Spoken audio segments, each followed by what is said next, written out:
गोली मारने के बहाने रूही पर बंदूक चला देती है। ऐसे में रूही को गोली लग जाती है और दादी मन में कहती है अब रूही मेरे रास्ते से हमेशा के लिए चली जाएगी। ऐसे में नहार दादी पर बहुत ज्यादा गुस्सा हो जाता है और कहता है दादी आपने ये क्या किया। लेकिन दादी कहती है मैंने तो सुकून पर गोली चलाई थी, पता नहीं रूही को कैसे लग गई। ऐसे में नहार और घर वाले रूही को हॉस्पिटल लेकर जाते हैं। जब सब चले जाते हैं तो दादी सुकून से कहती है तुम्हें फिर से नहार को अपने वश में करना होगा। मुझे तुम्हारे रंग रूप से कोई मतलब नहीं है। मुझे ऐसा लगता है रूही बच जाएगी। अगर ऐसा हुआ तो तुम नहार से कभी शादी नहीं कर पाओगी। अगर तुम्हें नहार को अपना बनाना है तो तुम्हें सबसे पहले रूही को अपने रास्ते से हटाना होगा। मैं तुम्हें वापस घर लेकर आऊंगी, लेकिन तुम्हें नहार को अपने वश में करना होगा। ऐसे में सुकून दादी की बात मान जाती है और कहती है लेकिन सबसे पहले मुझे आपके घर जाना होगा। मेरे बक्से में एक काले जादू की थैली है, उसमें एक राख है। अगर वह राख मैं नहार पर डालूंगी तो नहार फिर से मेरे वश में आ जाएगा। यह सुनकर दादी सुकून से कहती है तो जल्दी से चलो, हमें यह काम जल्दी करना होगा। लेकिन नहार और घर वाले रूही को अस्पताल लेकर आ जाते हैं। ऐसे में डॉक्टर रूही की जान बचा लेता है और नहार से कहता है गोली छूकर निकल गई थी, लेकिन जहाँ पर गोली छूकर निकली थी वहाँ गाँव हो गया है। इन्हें अब आराम की सख्त जरूरत है और आप इन्हें घर ले जा सकते हो। लेकिन सुकून और दादी घर पर आ जाते हैं। सुकून अपने बक्से से वह राख निकाल लेती है और दादी से कहती है दादी कैसे भी करके मुझे यह राख नहार पर डालनी होगी, उसके बाद नहार मेरे वश में हो जाएगा और मैं जैसा बोलूंगी नहार वैसा ही करेगा। ऐसे में दादी रतन को फोन लगाती है और कहती है रूही कैसी है। तो रतन कहता है रूही ठीक है और हम उसे घर लेकर आ रहे हैं। ये सुनकर दादी बहुत ज्यादा गुस्सा हो जाती है और फोन काट देती है। ऐसे में दादी सुकून से कहती है मुझे पता था ये रूही इतनी जल्दी नहीं मरने वाली है। सुकून तुम्हें सबसे पहले रूही को अपने रास्ते से हटाना होगा, तभी तुम नहार को अपना बना पाओगे। ऐसे में दादी अपने कमरे में चली जाती है। दादी कमरे में जाकर सामान तोड़ने लगती है और कहती है मैंने सोचा था इस सुकून से नहार की शादी हो जाएगी, लेकिन यह तो आत्मा है। मैं सुकून से भी नहार की शादी नहीं होने दूंगी। बस एक बार यह सुकून रूही को हमेशा के लिए मेरे रास्ते से हटा दे, फिर मैं घर में बाबा को बुलाकर इस सुकून का भी खेल खत्म करवा दूंगी। और सुकून भी अपने कमरे में आ जाती है। जब सुकून कांच में अपना चेहरा देखती है तो बहुत ज्यादा गुस्सा हो जाती है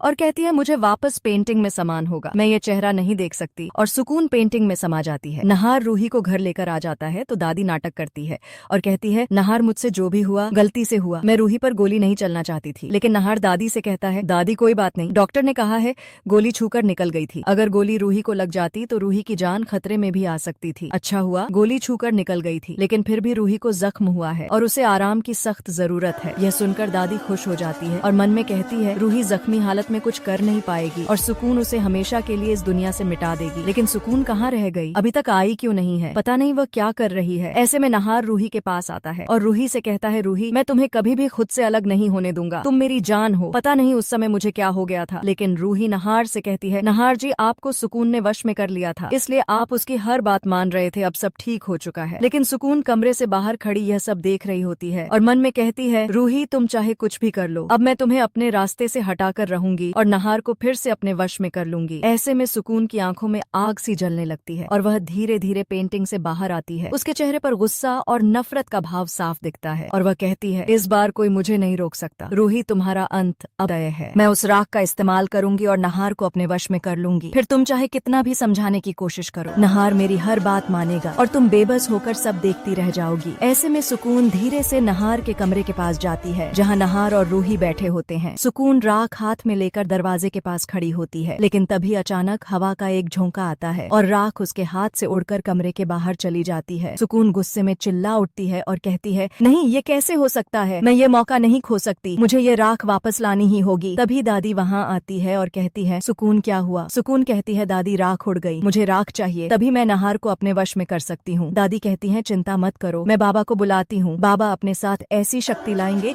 जिससे नहार पर तुम्हारा जादू स्थायी हो जाएगा। सुकून दादी की बात सुनकर मुस्कुराती है और कहती है ठीक है दादी, लेकिन ध्यान रहे इस बार कोई रुकावट नहीं आनी चाहिए, क्योंकि अगर इस बार रूही बच गई तो वह हमें कभी माफ नहीं करेगी और नहार हमेशा के लिए उससे जुड़ा रहेगा। दादी कहती है इस बार मैं खुद सब संभालूंगी और बाबा से कहूंगी कि वह ऐसा मंत्र करें जिससे रूही की आत्मा भी चैन से न रह सके। दोनों हंसने लगती हैं। वहीं दूसरी तरफ रूही अपने कमरे में लेटी होती है और अचानक उसे ठंडी हवा का एहसास होता है। उसकी आंखें खुलती हैं और वह देखती है कि खिड़की अपने आप खुली हुई है। हवा में किसी की परछाई नजर आती है। रूही डर जाती है और धीरे से उठकर खिड़की बंद करने जाती है, लेकिन तभी उसे शीशे में सुकून का